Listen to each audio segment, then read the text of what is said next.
স্ক্রিনের ছবিটা একটু ভালো করে দেখেন। দেখেছেন? এই ভাইটা একটা টাকার মেশিন। এই ভাইটা একটা রেমিটেড যোদ্ধা, যে ভাই পরিবারকে ভালো রাখার জন্য নিজের জীবন বাজি রেখে লিবিয়া থেকে ইতালি গিয়েছিল।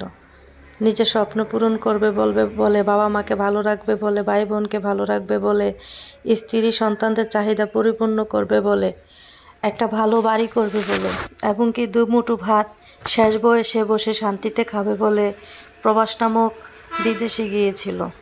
সব পুরুষ তো আর সোনার চামচ মুখে নিয়ে জন্মায় না, আর পুরুষের জীবন এত সহজও না। দেশে থাকতেও কষ্ট, বিদেশ গেলেও কষ্ট। এই যে দেখেছেন এই ভাইটার চেহারাটা কতটা ভয়ঙ্কর করে ফেলছে মাফিয়ারা। মাফিয়া বলতে এক ধরনের দালাল চক্র, যারা একটা মানুষকে বলে যে ইতালি নিয়ে যাব কম টাকায়, বা অনেককে শুনেছি যে সাগর পার করে দিবে বলে নিয়ে যায়, বা মাছ সাগরও ছেড়ে দেয়, প্রবাসী ভাইদের থেকে শোনা।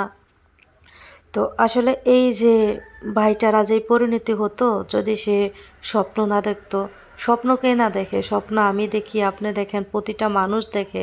তবে এরকম ভয়ঙ্কর মাফিয়াদের হাত থেকে হেফাজতে থাকবেন। দেখেছেন এই ভাইটার পরিণতি কি হয়েছে? একজনকে দেখে যদি আপনি শিক্ষা নেন, তাহলে আলহামদুলিল্লাহ আপনিও এরকম ভয়ঙ্কর বিপদে পড়বেন না। এই ভাইটা যদি লিবিয়া থেকে ইতালি যাওয়ার স্বপ্ন না দেখতো, লিবিয়া ছিল দুবেলা দুমুঠো ভাত হোক, কম ইনকাম হোক, ভাইটা ভালোই ছিল। কিন্তু যদি ভাইটা বেশি ইনকামের জন্য ইতালি যাওয়ার স্বপ্ন না দেখতো, তাহলে হয়তো ভাইটার এ পরিণতি হতো না। আসলে ভাই ইতালি যাওয়ার কপাল সবাই থাকে না। মধ্যবিত্ত আর গরিব ফ্যামিলিদের সবসময় কষ্টই থাকে ভাই, এটা বুঝতে হবে। কম টাকা ইনকাম করে হলেও নিজের সেফটি, নিজের জীবন বজায় রেখে চলুন। এই যে ভাইটার এই একটা পরিণতি হয়েছে, ভাইটা যদি কোটি টাকাও ইনকাম করে, তারপরেও কি হবে? ভাইটা বাঁচবে কিনা সেটা একমাত্র আল্লাহই ভালো জানে।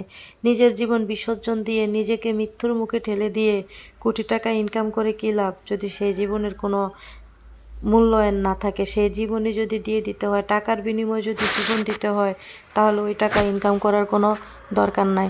সৌদি আরব আছেন, ওমান আছেন, বাহারান আছেন, যে যেই রাষ্ট্রে আছেন, বা কেউ ইতালি আছেন, অস্ট্রেলিয়া আছেন, যে যেই রাষ্ট্রে আছেন না কেন, সেই রাষ্ট্রে ভালোভাবে থাকেন। বড় বড় টার্গেট নিয়েন না। মনে রাখবেন, আল্লাহ আপনাকে যদি বড় লোক বানাইয়া দেয়, তাহলে ছোট রাষ্ট্রের থেকেই বানাতে পারবে।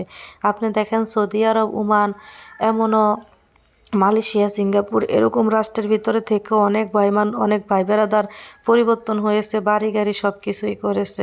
বেশি স্বপ্ন করেন না ভাই, এমন স্বপ্ন করবেন না জীবনে যে স্বপ্নের প্রতিদান আপনার জীবনটাকে দিতে হয়।